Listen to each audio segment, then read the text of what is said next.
નમસ્કાર મિત્રો, આપનું સ્વાગત છે એક્ઝામ ડ્રિફ્ટમાં. મિત્રો, આજે આપણે જીપીએસસી એસટીઆઈ પેપર સોલ્યુશન જોશું, મેથ્સ અને રીઝનિંગ. ઓકે, તો ક્વેશ્ચન નંબર 1 કે એક આડી હરોળમાં સુનિલનો ક્રમ ડાબેથી 15મો અને જમણીથી 17મો હોય તો હરોળમાં કુલ કેટલા વ્યક્તિઓ હશે?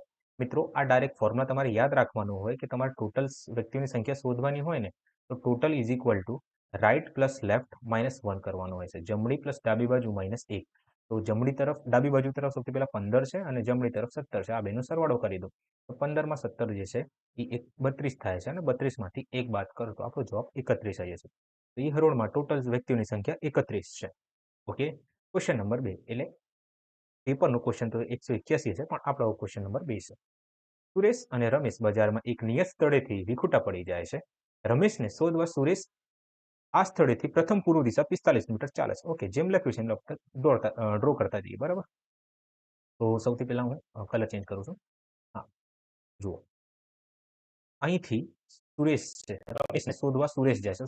સુરેશ અહીંથી નીકળ્યો, બરાબર, 45 મીટર. તો અહીંયા 45 મીટર એટલે આ ધારી લો કે 45 મીટરનું ચાલ્યું હશે આ ભાઈએ. બરાબર, ત્યાંથી જમણી તરફ વળે છે. ઓકે, તો જમણી તરફ એટલે નીચે બાજુ, આ બાજુ, આ રીતે. હવે જમણી તરફ 10 મીટર ચાલે ભાઈ. ઠીક છે, 10 મીટર ચાલે બાદ ફરી જમણી તરફ 15 મીટર ચાલે છે. ઓકે, ફરી જમણી તરફ 15 મિનિટ. તો હું આ ધારું છું કે આ 15 મિનિટ હશે, 15 મીટર હશે, મિનિટ કહું છું, 15 મીટર હશે. ઓકે, હવે તેને જમણી તરફ 50 મીટર રમેશ મળી જાય છે એટલે ફરીથી 50 મીટર જમણી તરફ જાય છે એટલે અહીંથી જમણી તરફ ઉપર બાજુ જશે આમ. ઓકે, આમ 50 મીટર છે. હવે મિત્રો, આ ટોટલ 50 છે, અહીંથી અહીં સુધીનું ડિસ્ટન્સ ટોટલ 10 છે. ઓકે, તો આટલું જે ડિસ્ટન્સ એ 40 હશે. ઓકે, પેન ચેન્જ કરું છું, એ 40 હશે. ઓકે, અને આ ટોટલ ડિસ્ટન્સની હું તમને વાત કરું, આમ આમ જે ટોટલ ડિસ્ટન્સ જે છે અહીંથી અહીં સુધી એ કેટલું છે? 45 છે. ઓકે, હવે જ્યાંથી આ 45 છે, જેથી અહીં સુધીનું ડિસ્ટન્સ 15 હોય તો આટલું ડિસ્ટન્સ 30 હશે. ઓકે, તો અહીંયા સુરેશ આ ભાઈને રમેશને મળી જાય છે. તો આ જે તમને દેખાય ને આ રીતની આકૃતિ ક્યારે પણ તમને દેખાય તો એમાં જે છે ને પાગો યુઝ થાય છે. પાગો એટલે પાયથાગોરસ. ઓકે, જેમાં તમારે ટ્રિપલેટ યાદ રાખવાનું હોય છે. ઠીક છે, તો આ 30 40 છે, અહીંયા 50 આન્સર આવશે.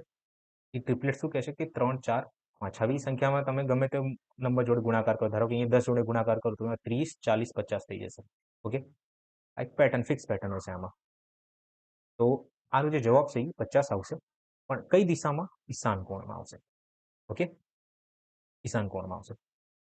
હવે આગળ જોઈએ નેક્સ્ટ ક્વેશ્ચન. આ જુઓ કે એક શહેરની વસ્તીમાં દર વર્ષે 5% જેટલી વૃદ્ધિ થાય છે. જો હાલની વસ્તી 5 લાખ હોય તો 2 વર્ષ બાદ આ શહેરની વસ્તી કેટલી હશે? તો હું સક્સેસિવથી સોલ્વ કરું છું, બાકી બધાની ગમે તેની મેથડ હોય છે. તો હું અહીં 6 લાખ છે. ઓકે, 6 લાખ ગુણ્યા 5% છે, તો 5% એટલે 1/20 થાય છે. તો 20 થી 21 થઈ જાય છે એક વર્ષમાં, ફરીથી 20 થી 21 થઈ જાય છે. ઓકે, હવે આને મારે સોલ્વ કરવું હોય, 0 થી 0 કપાઈ ગયા, 0 થી 0 કપાઈ ગયા, આમ. ઓકે, 2 0 ગયા, આ 4 વધ્યું અને 4 થી ભાગ કરું તો લગભગ 15 આવશે અહીંયા, 150. ઓકે, 150 વધ્યું અહીંયા. હવે 2 મીંડા તો ક્યાં ને આ 3 મીંડા હતા, 2 અહીંયા, હા બરાબર, એટલે 1500 વધ્યું છે. હવે 1500 ગુણ્યા 441 કરી દો. 1500 ગુણ્યા 441, તો સૌથી પહેલા 441 ગુણ્યા 15 કરો તો 15 એકા 15 અને 15 ચોક 60 ને 61, 15 ચોક 60, 60 માં 6 66, 6600.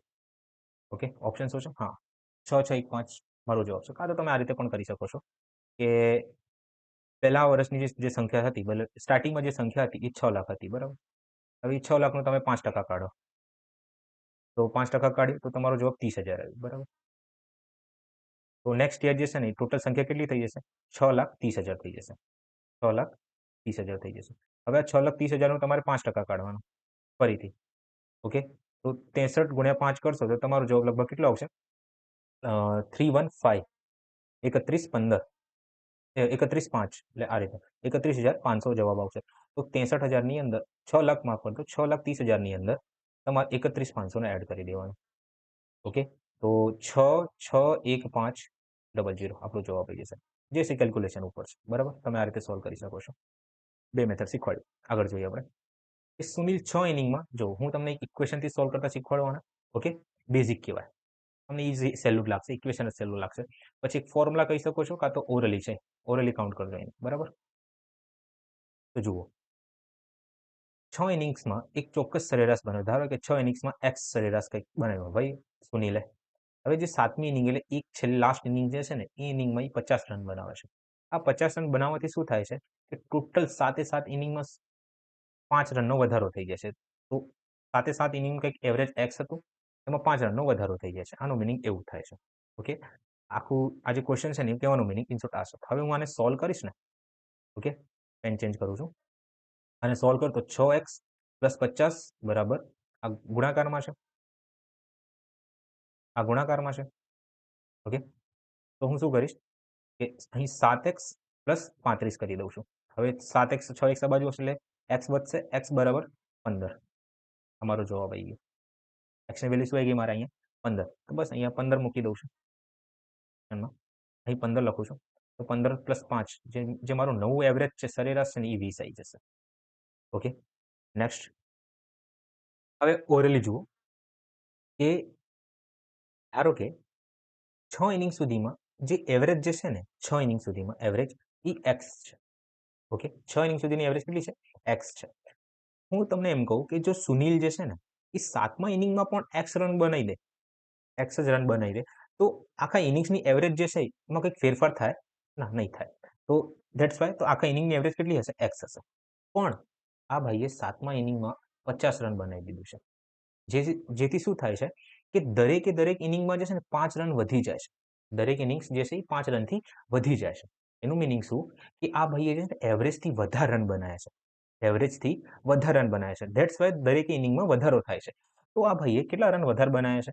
તમે કહેશો કે 5 રન વધારે બનાવ્યા છે. ટોટલ ઇનિંગ્સ કેટલી છે? 7 ઇનિંગ્સ છે. તો 7 × 5 કરો, 35 જે રન જે છે ને એવરેજથી વધારે રન બનાવ્યા છે આ લોકો, આ ભાઈએ, સુનિલભાઈએ. તો આપણે શું કરવાનું કે 50માંથી 35ને માઇનસ કરી દેવાનું. તો આપણો જે જવાબ જે છે એ 15 આવી જશે. તો 15 જે છે ને એ ઓરિજિનલ એવરેજ હતું. શું હતું? એ ઓરિજિનલ એવરેજ હતું. અને હવે એવરેજ કેટલું છે? 5 રન વધી જશે. તો નવું એવરેજ, નવું સરેરાશ મારાથી પૂછ્યું છે, એટલે 15 + 5 કરી દેવાનું. હવે આપણે આપણો જવાબ શું આવી જશે? 20 આવી જશે.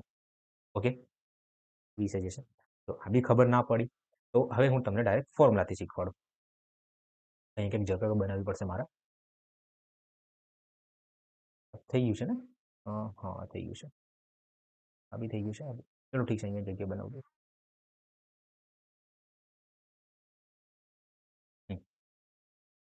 તો ફોર્મ્યુલા પ્રમાણે જુઓ, અહીં લખો ન્યૂ એવરેજ બરાબર, આ તો ન્યૂ નંબર લખી દો અહીંયા. ન્યૂ નંબર બરાબર ઓલ્ડ એવરેજ પ્લસ કાં તો માઇનસ. ઓકે, અહીંયા લખો ઇન્ક્રીઝ કાં તો ડિક્રીઝ ગુણ્યા નંબર. ટોટલ નંબર અહીંયા લખશો, ટોટલ નંબર. ઓકે, હવે અહીંયા જુઓ ભાઈ, ન્યૂ નંબર કેટલું છે મારી જોડે? 50. ન્યૂ નંબર કેટલું છે? 50. અહીંયા 50 લખી દો. ઓકે, ઓલ્ડ એવરેજ કેટલું છે એ મારે શોધવાનું છે. હવે શું થાય છે? વધારો થાય છે, તો અહીંયા પ્લસ લખશું. ઇન્ક્રીઝ કેટલાનું થાય છે એ લખવાનું. આપણે 5નું ઇન્ક્રીઝ થાય છે. ઓકે, ટોટલ સંખ્યા કેટલી છે આપણી જોડે? 7 ઇનિંગ્સ છે. તો 50 બરાબર x + 35. તો x જે છે કેટલું આવી ગયું મારે અહીંયા? x + 15 આવી ગયું છે મારે. તો આ મારે ઓલ્ડ એવરેજ આવ્યું છે. તો મારે નવું એવરેજ શોધવું છે, એટલે દરેકમાં એવરેજમાં 5નો વધારો થાય છે. તો 15 + 5 કરશો તો આપણો જવાબ શું આવશે? 20 આવશે. ઓકે, ઓપ્શન તમને ખબર પડી હશે. હવે આગળ જોઈએ. અહીં જુઓ કે એક સાયકલને 6160 એટલે 6160માં વેચવાથી વેપારીને 12% નફો થાય છે. જો તે બીજા 110 ઓછા કરે તો તેના નફાની ટકાવારી શી થશે? તો એક કામ કરો ભાઈ, મારે 2 વખત પૂછ્યું છે, સેલિંગ પ્રાઇસ પૂછ્યું છે આ લોકોએ. તો 110માંથી પહેલાને બાદ કરી દઉં છું. 6160. તો મારો જવાબ લગભગ 6050 આવશે. 6050 જવાબ આવશે. બરાબર, 6050. હવે શું? તો એક કામ કરું, હું તમને બેઝિકથી શીખવાડું, પછી એક આપણે જે સ્માર્ટ એપ્રોચ ને એ યુઝ કરશું. બરાબર, તો અહીંયા 12% લખ્યું છે. બરાબર, તો આપણે યુઝ્યુઅલી ગુણોત્તરથી સોલ્વ કરીએ છીએ. બરાબર, આ સંખ્યાને તો 12%ને શું લખાય? 112/100. તો જે છે ને સીપી અમારે શું કહેવાય પડતર કિંમત છે અને આમાં આપણે એસપી થઈ જશે વેચાણ કિંમત. ઓકે, તો અહીં જે છે 112ની વેલ્યુ જે છે ને એ 6160 છે. ઓકે, મારે શું શોધવાનું છે 100. હવે એટલે પડતર કિંમત મારે શોધવાની છે. કાટમપીટી કરો જે છે એ ભાગ કરો. તો આને હું લખી શકું છું 56 × 2. ઓકે, 56 × 2. તો ડાયરેક્ટ 56 થી ભાગ કરું તો 56 એકા 56, 56 એકા 56 અને વધ્યું 5. 56 એકા 56 અને અહીંયા 0 110 આવી ગયું. બરાબર, તો આને 2 થી ભાગ કરો, અહીં 50 આવશે. તો 100 ને એટલે 555 5500 આવી ગયું. આ શું છે મારે સેલિંગ પ્રાઇસ આવી ગઈ, પડતર કિંમત આવી ગઈ મારે. હવે આ પડતર કિંમત આવી ગઈ. આ શું કહે છે કે હવે 110 ઓછા કર્યું, જે તમારે પહેલા વેચાણ કિંમત હતી એમાંથી 110 ઓછા કર્યું એટલે 6050 થઈ ગયું છે. ઓકે, 6050 થઈ ગયું છે. હવે શું કરશો તમે? કાંઈ નથી બન્યું છે, તફાવત જો એટલે પ્રોફિટ જુઓ તો તમે દેખશો કે 550નું પ્રોફિટ થાય છે. કોના ઉપર? પડતર કિંમત ઉપર. એટલે 555 આ રીતે લખી દો. 555 કહું છું, 5500 છેદમાં 100 0000 છે. શું વધ્યું આપણે અહીંયા 10. શું વધ્યું 10. આન્સર શું આપણું 10%. ઓકે, હવે સ્માર્ટ એપ્રોચ જુઓ તો કેલ્ક્યુલેશન ઇઝી હતી, આ રીતે કરી શકો છો તમે. હવે કેલ્ક્યુલેશન જુઓ અહીંયા કે કેલ્ક્યુલેશન કહું છું સ્માર્ટ એપ્રોચ જુઓ કે ધારો કે જ્યારે પણ આપણને 2 વખત વેચાણ કિંમત પૂછી હોય ને કે આપીને આપણે 2 વખત વેચાણ કિંમત આપી હોય તો આપણે કઈ રીતે શોધી શકીએ છીએ આમ નફો? તો જુઓ 112ની વેલ્યુ જે છે ને એ કેટલી છે? 6160 છે, 6160 છે. બરાબર, અને હવે મને શું શોધવાનું કહે છે કે તમે 6050 પર વેચો તો તમારી વેચાણ કિંમત કેટલી હશે? તો પડતર મારી જે પડતર કિંમત છે એ 100 છે, એ તો મને ખબર છે. ઓકે, જો હું 6050 પર વેચું મારે આમ પ્રોફિટ એ જે સેલિંગ પ્રાઇસ છે એ કેટલું આવશે મારે શોધવાનું છે. તો સિમ્પલ ક્રોસ ગુણાકાર કરી દો, એટલે ત્રિરાશિનો યુઝ કરો. 6050 ગુણ્યા 112 છેદમાં 6160 કરો. 6160 કરો. એક વસ્તુ તો મને ખબર પડી ગઈ તો આ 56 જે છે ને 56 × 2 એમનું જ રહેવાનું છે, આમાં કોઈ ફેરફાર નહીં થાય. અને આ જે છે ને 56 × 110 છે, 56 × 110 છે. તો 56 થી 56 એમને કપાઈ ગયું. ઓકે, 56 થી 56 કપાઈ ગયું. હવે આ 0 થી આ 0. હવે 11 ને ભાગ કરજો જરા. તો 11 થી મેં ભાગ કર્યો અહીંયા, તો 11 એકા 11 થી 5 વારમાં, 11 થી 5 વારમાં અને 11 થી 5 વારમાં 55 આવશે અહીંયા. તો 55 × 2 કર તો 110. તો 110 શું આવ્યું મારે? આ સેલિંગ પ્રાઇસ કે વેચાણ કિંમત છે. આ મારે શું છે? સેલિંગ કોસ્ટ પ્રાઇસ છે. તો મારે પ્રોફિટ કેટલા રૂપિયાનું થયું છે? 100 ઉપર કોઈ 100 ને તમે 110માં વેચો તો 10 રૂપિયાનું તમારે પ્રોફિટ થયું છે. 10 રૂપિયા એટલે 10%. ઓકે, આપણો જવાબ 10% આવી ગયો. આ રીતે કરી શકો છો જે તમને સહેલું લાગે. બરાબર, અહીંયા જુઓ કે અમર, અજય અને અનંગ ભાગીદારીમાં એક ધંધો શરૂ કરે છે. અમર અનંગ કરતા 4 ગણું રોકાણ કરે છે, જ્યારે અમરના રોકાણનું બમણું અજયના રોકાણના 3 ગણા બરાબર છે. ઓકે, તો અમર, અજય અને અનંગ. બરાબર, આવું લખ્યું છે. શું કીધું છે કે અમર જે છે અનંગ કરતા 4 ગણું. તો અનંગ ધારો કે 1 કમાતો હોય, બરાબર, એટલે ઇન્વેસ્ટમેન્ટ કરે છે. તો આ ભાઈ 4 ગણું ઇન્વેસ્ટમેન્ટ કરે છે. ઠીક છે, જ્યારે અમરના રોકાણનું એટલે અમરના રોકાણનું બમણું એટલે આ ભાઈએ 4 કર્યું તો આ ભાઈનું 8 ગણું જે છે એ અજયના 3 ગણા બરાબર છે. તો અજય બરાબર હું આ રીતે લખી શકું છું 8/3. બસ અહીંયા 8/3 લખી દો અજયની જગ્યાએ. આ જે 3 છે ને અહીંયા ગુણાઈ જશે દરેક જગ્યાએ. ઓકે, કેમ કે આ બધા જે છે ને એ રેશિયોમાં છે, ગુણોત્તરમાં. તો ગુણોત્તરમાં બધા ગુણાઈ જશે. તો આ 12 થઈ જશે, આ 8 થઈ જશે અને આ 1 થઈ જશે. ઓકે, હવે 8 ને 1 9 ને 12, અહીંયા 3 આવશે, સોરી 3 આવશે. 8 ને 3 11 માં 12 ટોટલ 23 થાય છે. ટોટલ પ્રોફિટ એટલે રોકાણ કેટલાનું કર્યું છે? 23નું કર્યું છે. ઠીક છે, હવે શું પૂછ્યું મારાથી કે સૌથી અધિક રોકાણ કોણે કર્યું છે? ભાઈ સૌથી અધિક ભાઈ અમરે કર્યું છે. નેક્સ્ટ, જો એક વર્ષના અંતે 1,38,000 નો નફો થાય તો અજયના એટલે બધાને 1 ગુણ્યાથી ગુણાકાર કરી દો.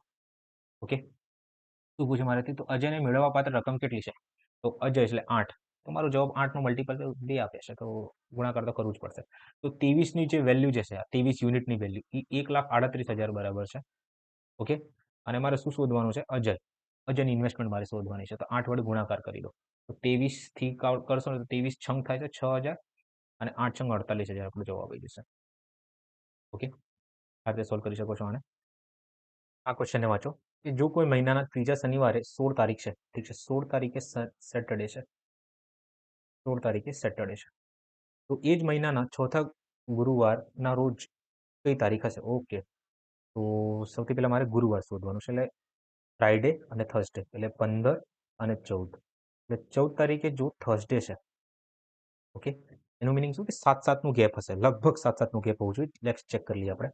આ 14 તારીખ 7 દિવસ પછી, એટલે 7મો દિવસ આજથી જે હશે ને એ થર્સડે હશે. ઓકે, આનું મિનિંગ એવું થાય છે. ઓકે, અને અહીં થર્સડે છે ને, તો ફ્રાઈડે એટલે પહેલો દિવસ જે લગભગ સેટરડે હોવું જોઈએ, શનિવાર હશે લગભગ. 4 અહીં જે છે ને મંડે, ટ્યુઝડે, વેનસડે, એટલે 4, 5, 6, 7, પછી સેટરડે અને મંડે, સેટરડે, ફ્રાઈડે છે. પહેલો આ મહિનાની પહેલી તારીખ જે છે ને એ શુક્રવાર છે. ઓકે, તો ઇન શોર્ટ્સ કે 7-7નો ગેપ હશે, તો નેક્સ્ટ જે થર્સડે છે ને એ 21 તારીખે આવશે, અને પછી જે થર્સડે છે ને એ 21 તારીખે આવશે, 28 તારીખે આવશે. એટલે જે ફોર્થ થર્સડે હશે, એટલે ચોથું થર્સડે છે, ગુરુવાર હશે, એ 28 તારીખે આવશે. આપણો આન્સર 28 આવશે. ઓકે, લોજિકલ હતું. આગળ વધીએ આપણે. આ ક્વેશ્ચન વાંચો કે 2 કિલોવોટ ક્ષમતા ધરાવતું ઇલેક્ટ્રિક ગીઝર દરરોજ 2 કલાક માટે ઉપયોગમાં લેવાય છે. જો વીજળીનો ખર્ચ પ્રતિ કિલોવોટ કલાક 6 રૂપિયા હોય તો ગીઝરનું માસિક બિલ 30 દિવસ માટે કેટલું થશે? ઓકે, 2 કિલો વોટ એટલે 2 ગુણ્યા 2 કરી દો, એટલે 4 કિલોવોટ એક દિવસનો. ઓકે, એક દિવસનો 4 કિલોવોટ વીજ થાય છે, અને પ્રતિ કિલો ખર્ચ કેટલું? 6 છે. ઇન શોર્ટ એક દિવસનો ખર્ચો કેટલો? 24 રૂપિયા. ઓકે, એક દિવસનો. તો આવા 30 દિવસના ખર્ચા કેટલા? 24 ગુણ્યા 30 એટલે 720 રૂપિયા. આસાન હે, 720. ઓકે, નેક્સ્ટ જુઓ કે નીચે આપેલ શબ્દો પૈકી કયો કેપિટલાઇઝેશનમાંથી નહીં બને? ઓકે, તો મિત્રો એકચ્યુઅલી આવા ટાઈપના ક્વેશ્ચન તમારે સોલ્વ કરવા તો જોઈ લેવાનું કે કઈ વસ્તુ 2 થી વધારે વાર રિપીટ થઈ છે. તો અહીંયા જુઓ, એ સૌથી વધારે ATI, અને હા બસ ATI જે છે ને એ સૌથી વધારે રિપીટ થયું છે.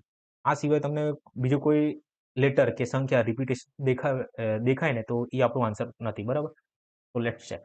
આ કેપ્શન, તો આ બધા એક વાર છે. Yes, it is possible, caption હોઈ શકે છે આમાં. Italic, LICAITA, it is also possible. તો LACTIC, હા, 2 વખત સી, 2 વખત સી પોસિબલ નથી, અહીંયા એક જ વખત આવશે. તો આપણો જવાબ શું આવશે? સી. ઓકે, તમે ટ્રીક કહી શકો છો કે આપણે જોયું કે કઈ વસ્તુ વારંવાર રિપીટ થઈ છે, જે આમાં નથી. ઓકે, આગળ જોઈએ આપણે. આ જુઓ કે એક છાપખાનામાં સમાન ક્ષમતા ધરાવતા 6 પ્રિન્ટર 1 મિનિટમાં 900 પાના છાપી શકે, તો આવા 20 પ્રિન્ટર 16 મિનિટમાં કેટલા પાના છાપી શકે છે? ઓકે, જુઓ, હું ડાયરેક્ટ MDH યુઝ કરું છું. ઓકે, તો 6 પ્રિન્ટર 1 મિનિટમાં 900 પાના છાપે છે. ઠીક છે, સેમ 20 પ્રિન્ટર 16 મિનિટમાં કેટલા પાના છાપશે? આ રીતે આપણે MDH નો યુઝ કરવાનું હોય છે. તો બસ કાટમપીટી કરો, 6 થી કાપો એટલે 6 થી 15 વારમાં અહીંયા આવશે 150. ઓકે, પછી બસ હવે ગુણાકાર કરવાનું છે. તો પોસિબલ નથી ને, તો 32 ગુણ્યા 16 દુ 32 થાય છે, એટલે 320 ગુણ્યા 15 કરી દો, તો 15 તરી 45, 15 તરી 45, અને 15 દુ 48,000 આન્સર આવશે આપણો, હે ને? કેમ કે 15 દુ 30 થાય છે, 15 તરી 45 માં 48 થઈ જશે, અને 2 મીંડા 48,000. ઓકે, હવે નેક્સ્ટ જુઓ, આ ઇરેઝ કરું છું, સરખી રીતે લખી દઉં છું કે 6 પ્રિન્ટર 1, અને અહીંયા લખી દો 900, એ બરાબર હશે 20 પ્રિન્ટર ગુણ્યા 16 અને છેદમાં x મારે શોધવાનું છે. તો 48,000 આપણો જવાબ આવી જશે.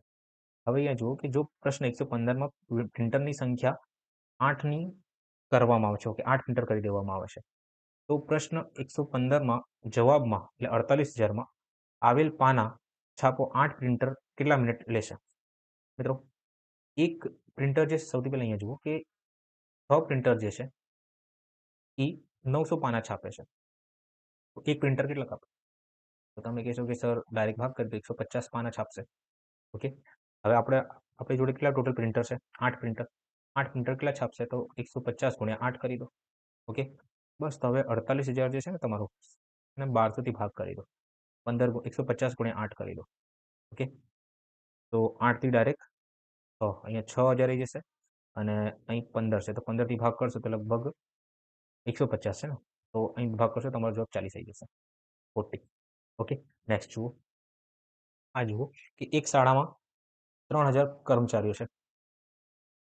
ઓકે, તેમાંથી 70% શૈક્ષણિક વિભાગમાં, 40% ખેલકૂદ પ્રવૃત્તિ વિભાગમાં અને 30% બંને વિભાગમાં કાર્યરત છે.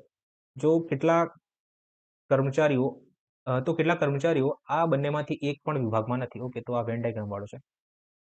વેન ડાયાગ્રામ ડ્રો કરીએ આપણે. ઓકે, અહીં જે છે શૈક્ષણિક કાર્ય ચાલે છે, અહીં ખેલકૂદ છે. ઓકે, અને 30% બંનેમાં છે. 30% બંનેમાં છે. અહીંયા 30% લખી દઈએ આપણે. 30%. ઓકે, સર્કિટ ડ્રો કરીએ.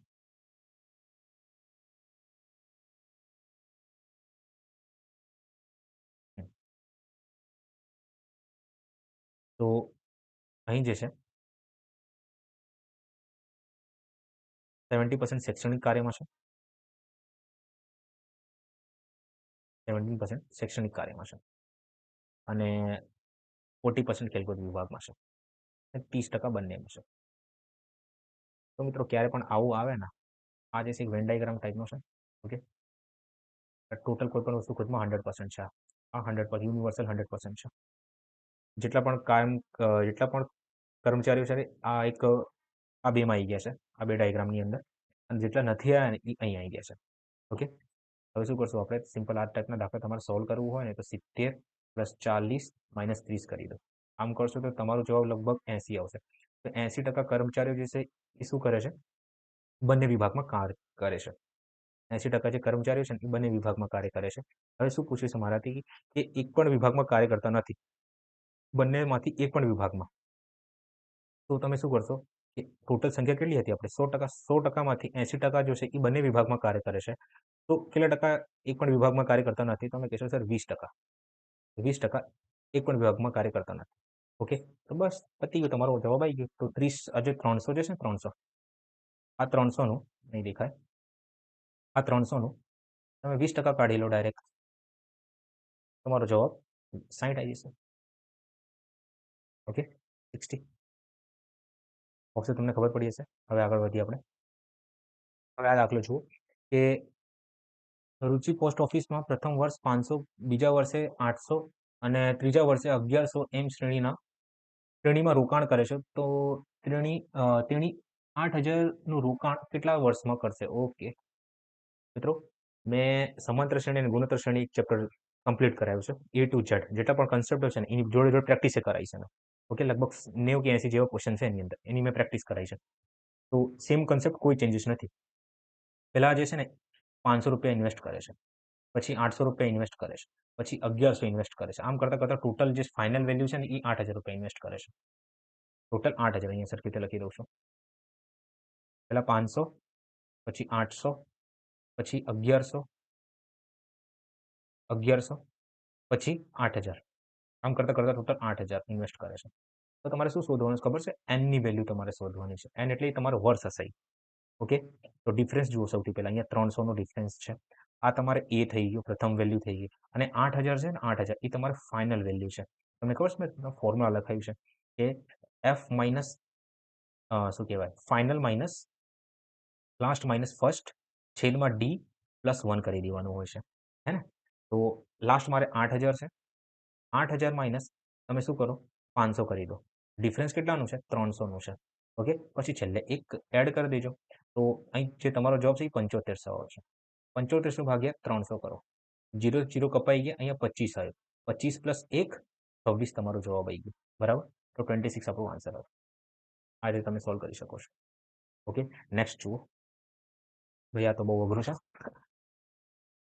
સમૂહમાંથી અલગ પડતો શબ્દ.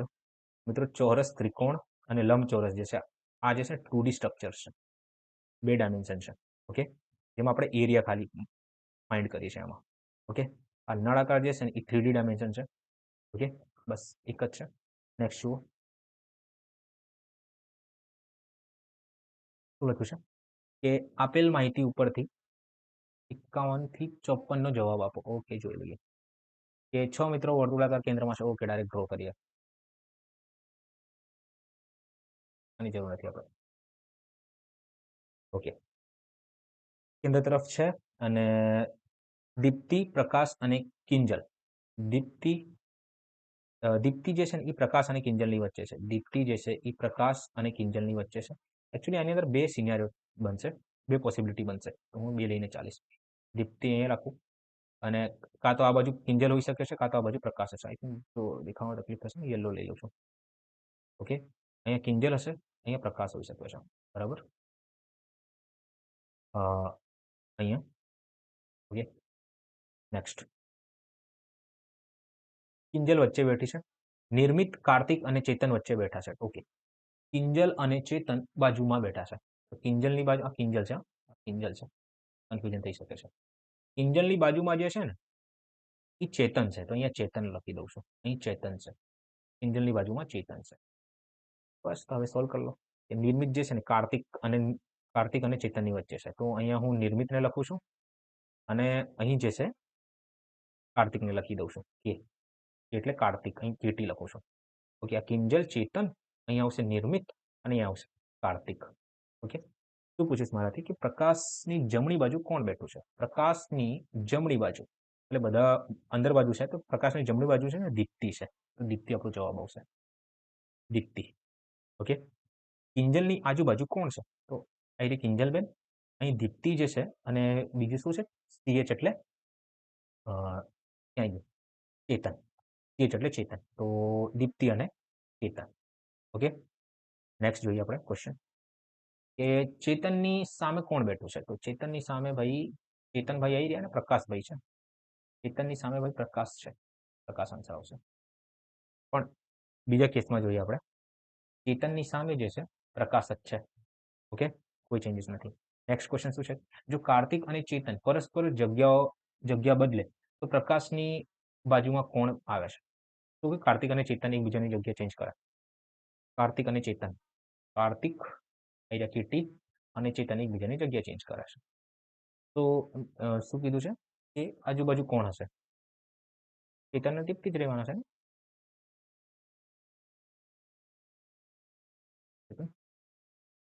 તો પ્રકાશની બાજુ કોણ બેઠે છે? પ્રકાશની આજુબાજુ જે છે ને અહીંયા ચેતન આવી જશે અને દીપ્તિ આવી જશે. તો ચેતન અને દીપ્તિ જશે, ચેતન અને દીપ્તિ. ઓકે, નેક્સ્ટ જુઓ કે જો સાંકેતિક ભાષા મુજબ 15 ગુણ્યા 3 બરાબર 9, 60 ગુણ્યા 4 અને બરાબર 48, 75. ઓકે, 15 અને 3 છે તો 15 તારી 45, 45 ભાગ્યા 5 એટલે 9 છે. 60 ગુણ્યા 4 એટલે 240, 240 ભાગ્યા 5 એટલે 48 છે. 75 દુ 150 ભાગ્યા 5 એટલે 30 છે. તો 10 ગુણ્યા 40 ભાગ્યા 5 બરાબર 8 આન્સર આવશે. તો સહેલું હતું. આગળ જુઓ કે કોલેજના એક વર્ગમાં 40 વિદ્યાર્થીઓ અંકશાસ્ત્ર અને આંકડાશાસ્ત્રમાંથી ઓછામાં ઓછી એક વૈકલ્પિક વિષય. ઓકે, તો અંકશાસ્ત્ર અને આંકડાશાસ્ત્ર હું ડ્રો કરું છું.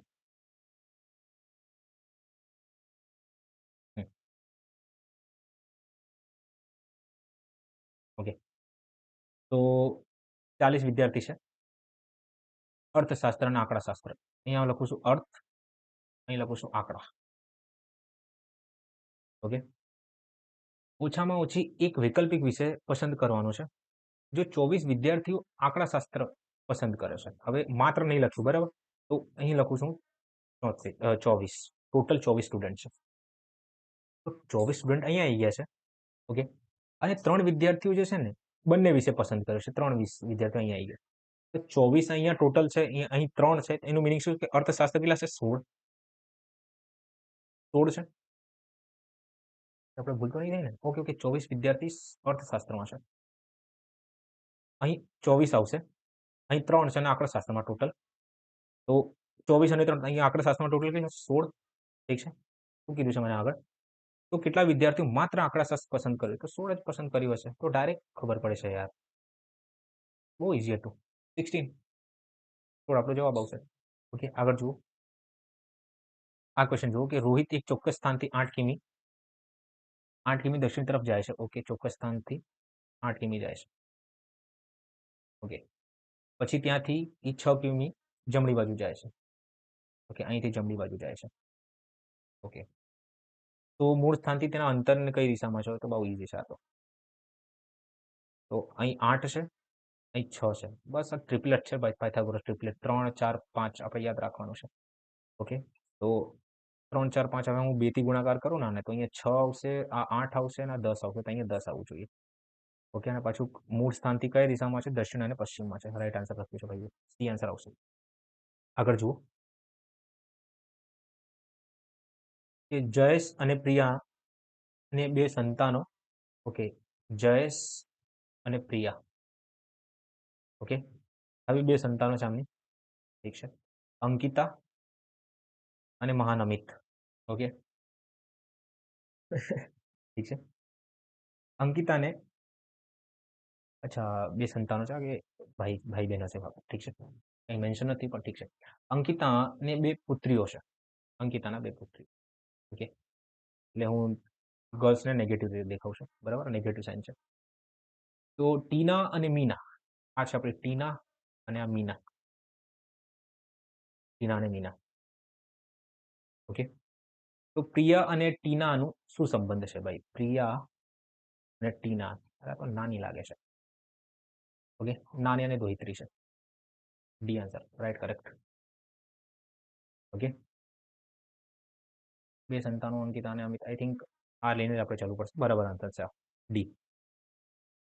કે આ લોકો કંઈક મેન્શન નથી કર્યું, દેટ્સ વાય આ જ વસ્તુ આપણે લઈને ચાલુ પડશે. આગળ વધીએ આપણે. શું લખ્યું છે કે છોકરીઓની એક હરોળમાં પૂજા જમણેથી 11મા સ્થાને છે અને પ્રીતિ પૂજાથી ડાબી બાજુ 14મા સ્થાને છે. જો પ્રીતિ ડાબેથી 21મા સ્થાને હોય તો હરોળમાં કુલ કેટલી છોકરીઓ છે? ઠીક છે, તો લાઈન ડ્રો કરવું પડશે આપણે. રેડ પેન ના, યલો. શું લખ્યું છે કે પૂજા જમણેથી 11મો છે. આ બાજુથી પૂજા જે છે 11th પ્લેસ ઉપર છે. ઓકે, રાઈટથી. અને પ્રીતિ પૂજાથી ડાબી બાજુમાં 14મા સ્થાને છે. પ્રીતિ 14મા સ્થાને છે. ઓકે, તો ટોટલ હું એમ કહું કે અહીંથી 14th પ્લેસ ઉપર છે. ઓકે, અહીંથી 14 છે, તો ટોટલ સ્થાન હું કાઉન્ટ કરું જમણી બાજુથી. ઓકે, રાઈટથી કાઉન્ટ કરું, જે પ્રીતિ જે છે ને, પ્રીતિ ટોટલ 25મા સ્થાને છે.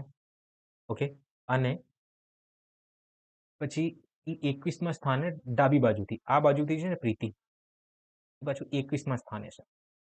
ઓકે, લેફ્ટથી આ પૂજાને શું પીયુ આર લખું છું આ રીતે. તો એનું મિનિંગ શું કે ભાઈ પૂજા છે ને, પૂજા નથી, આપણે બધી વસ્તુ ફાઇન કરી લઈશું કે પૂજા લેફ્ટ બાજુથી અને પૂજા રાઈટ બાજુથી -1. તો આમ ટોટલ આપણે વિદ્યાર્થીઓની સંખ્યા ખબર પડી જશે. તો પૂજા એટલે શું કહેવાય, ડાબી બાજુથી 21 છે અને જમણી બાજુથી 25 છે. -1 કરી દેવાનું આપણે. ઓકે, તો આપણો જે જવાબ જે છે કેટલો આવશે? 5 અને 1 6, 4 46 -1 બરાબર 45 આન્સર આવવું જોઈએ. ઓપ્શનમાં નથી. હા, તો આઈ થિંક આ ઓપ્શન નથી આની અંદર.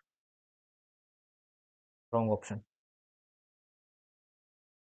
ઓપ્શન નથી આમાં, આ જ આન્સર આવશે. ઓકે, આગળ વધીએ આપણે. આ જુઓ કે જો એક સાંકેતિક ભાષામાં એજ્યુકેટને FFXGFZL લખવામાં આવે તો સ્કૂલને કઈ રીતે લખવામાં આવશે? તો સૌથી પહેલા છે કઈ પેટર્ન ફોલો થાય છે આમાં? +1, ડીમાં +2, યુમાં +3, સીમાં +4, હે ને? ઇનશોર્ટ +1, +2, +3, +4 આ રીતનું ચાલે છે. તો સ્કૂલમાં +1 એટલે એસ +1 કરો તો આપણો જવાબ ટી આવશે. સીમાં +2 કરશું તો 3માં 2 એટલે 5 એટલે ઈ આવશે. અને એચમાં હું +3 કરું એટલે આપણો જવાબ કે આવશે. ઓકે, તો જોઈ લઈએ. અને એલમાં જો હું એડ કરું તો એલમાં જે છે ને +6 એટલે 18, એટલે છેલ્લો જે મારા આર હોવું જોઈએ. તો ભાઈ આ 2 ઓપ્શન તો ઓટોમેટિક ઇલિમિનેટ થઈ ગયા અને છેલ્લે આપણે આર દેખાય છે 2 જગ્યા, અને અહીં તો મેં 3 ફાઇન્ડ કર્યું એટલે કે આર આપણો જવાબ આવશે. TKSTR સ્પીડમાં. ઓકે, હોપ્સ આમાં ખબર પડી હશે કે સૌથી પહેલાં જે પેટર્ન હતું એ મેં જોયું અને ઓપ્શનને યુઝ કર્યું કે છેલ્લામાં જોઈએ +6 કરવાથી આર થાય છે. આર એટલે 18, તો 18 કઈ જગ્યા છે, આર કઈ જગ્યા છે, તો મેં ચેક કર્યું તો 2 ઓપ્શન તો ઓટોમેટિક ઇલિમિનેટ થઈ ગયા અને પછી એક એક કરીને મેં બધામાં એડ કર્યું તો તરત જ મને જવાબ મળી ગયો. ઓકે, આગળ વધીએ આપણે. એક લંબચોરસના દરેક બાજુઓ ધન પૂર્ણાંક હોય તો 48 ચોરસ મીટર તો પીવાય કેસ છે, બીજા કોઈનો યાદ છે મને. ક્ષેત્રફળ ધરાવતા કેટલાક લંબચોરસ બની શકે છે. ઓકે, આ પોસિબિલિટી વાળું છે કે ધારો કે L ઇન્ટુ બી થાય છે, બરાબર. ઓકે, 48 થાય છે ગુણાકાર કરવાથી, એટલે કેટલી સંખ્યાઓ જોડે ગુણાકાર કરું તો એ સંખ્યા 48 મળે. તેનું મિનિંગ શું કે આપણે 48ના ફેક્ટર જોવાના છે કે ગુણાકાર કરવાથી શું થાય કે 48 બને. તો સૌથી પહેલા તો 48 જે છે ને 24 દુ 48 થાય છે, કા મને યાદ આવ્યું. પછી 12 ગુણ્યા 4 48 થાય છે. પછી 16 ગુણ્યા 3 48 થાય છે. પછી 12 ગુણ્યા 3 8 8 ગુણ્યા 3 8 ગુણ્યા 3 48 થાય છે. 16 તરી 48 8 તરી 24 8 છંગ 48 થાય છે, માફ કરજો, 8 છંગ 48 થાય છે. અને પછી 48 એક 48 48 એક 48. હવે આઈ ડોન્ટ થિંક છું કે આના સિવાય કોઈ પોસિબિલિટી છે. 1 2 3 4 5 5 પોસિબિલિટી છે ટોટલ. નેક્સ્ટ જુઓ, એ એક પ્રયોગમાં વિષાણુની સંખ્યા દર 3 મિનિટે બમણી થાય છે. જો 15 મિનિટમાં સંખ્યા 800 થઈ હોય તો પ્રયોગના આરંભે કેટલા વિષાણુ છે. ઓકે, શું કે છે કે દર 3 મિનિટે, દર 1 મિનિટ, દર 3 મિનિટે કે વિષાણુની સંખ્યા છે 2 ગણી થાય છે, એટલે 2x થાય છે. અહીંયા 2x લખું છું, 2x થાય છે. ઓકે, તો આમ કરવા જઈએ તો ટોટલ 15 મિનિટ. તો 15 મિનિટમાં હું તમને કહું કે 15 મિનિટમાં આમની સંખ્યા કેટલી થઈ ગઈ છે 800. તો 3 મિનિટથી 15 મિનિટ જવું હોય તો આ સંખ્યા કેટલી વખત બમણી થઈ છે એ મને કહો. તો તમે કહેશો કે સર 3 થી 5માં તો 3 થી ભાગ કરી દો 15 મિનિટ. 3 થી ભાગ કરશો તો તમે કહેશો કે સર કે 5 વાર 5 ટાઈમ્સ જે વિષાણુની સંખ્યા છે ને એ 2 ગણી થઈ છે, 2x થઈ છે. તો હું આને આ રીતે લખી શકું છું, x ઇન્ટુ 2 ની ઘાત 5. અરે, પેલી વખત દર 3 મિનિટ એટલે પહેલી વાર 2 ગણું થયું, પછી બીજા 3 મિનિટે થયું, પછી ત્રીજા 3 મિનિટે, પછી ચોથા 3 મિનિટે, પછી પાંચમા 3 મિનિટ, એટલે આમ ટોટલ 15 મિનિટ થઈ ગઈ. આમ કરતા કરતા 2 ગણી થશે અને 2 ની ઘાત 5 લખી દઉં છું. તો 2 ની ઘાત 5 જે છે ને x ની ઘાત 32 એટલે 32 થાય છે, જે કોના બરાબર છે 800 બરાબર છે, જે 800 બરાબર છે. તો x બરાબર 4 થી ભાગ કરો, હા 4 થી ભાગ કરો ડાયરેક્ટ, 100 થી ભાગ કરો તો 50, અહીંયા 2 આવશે. તો x ની વેલ્યુ જે છે 25 આવશે. સ્ટાર્ટિંગમાં કેટલી વિષાણુ જે સંખ્યા હતી ને એ 25 હતી. ઓકે મિત્રો, આ જુઓ કે જો 3 વર્ષ બાદ માતાની ઉંમર પુત્રી કરતા 3 ગણી થાય.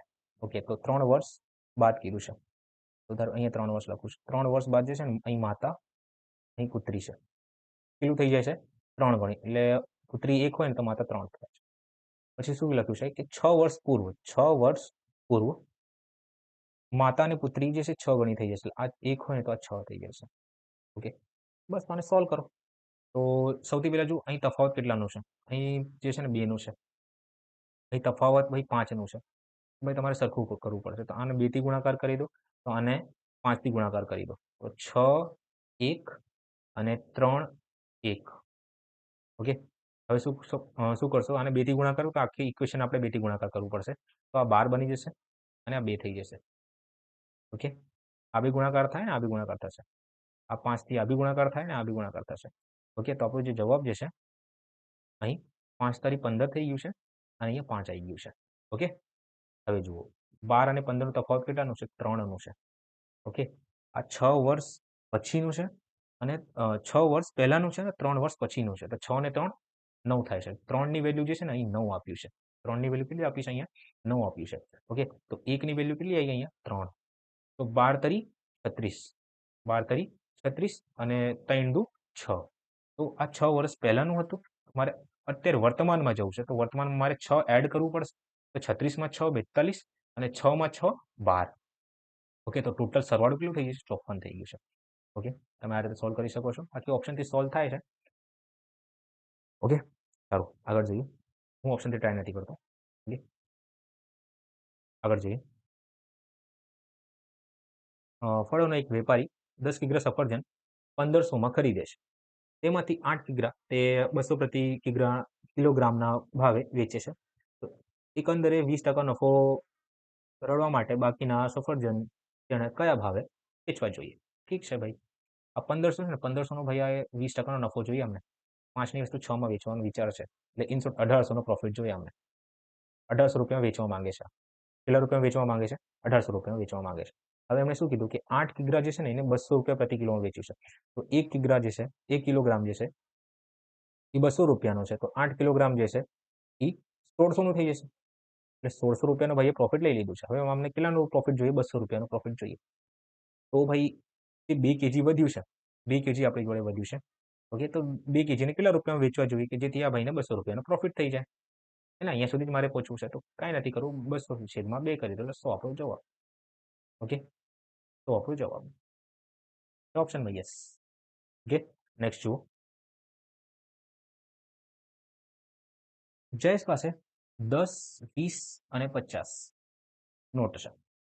ઓકે, ચલણી નોટો છે જેની કુલ કિંમત 12,000 છે. જો દરેક ચલણી નોટની સંખ્યા સમાન હોય તો કુલ નોટની સંખ્યા હશે. કાંઈ નથી, હું એક કામ કરું છું, હું ધારું છું કે બધી જેટલી પણ નોટ છે એની સંખ્યા XX છે. આ X છે, આ X છે, આ X છે. ઓકે, તો ટોટલ જે સંખ્યા થઈ ટોટલ રૂપિયા અમને જોવા જોઈએ તો 10X, 20X અને 50X છે મારી જોડે. ઓકે, 50X છે. 5 ને 2 7 ને 1 8. ઓકે, હવે આ બેનો સરવાળો કરો તો ટોટલ રૂપિયા મારી જોડે 80X છે. ઓકે, હવે આ જે 80X જે છે ને 80X કોના બરાબર છે? 12,000 બરાબર છે. 12,000 બરાબર છે. તો X બરાબર આ કપાઈ ગયું. તો X ની વેલ્યુ જે છે ને 150 આવી ગઈ છે મારી જોડે.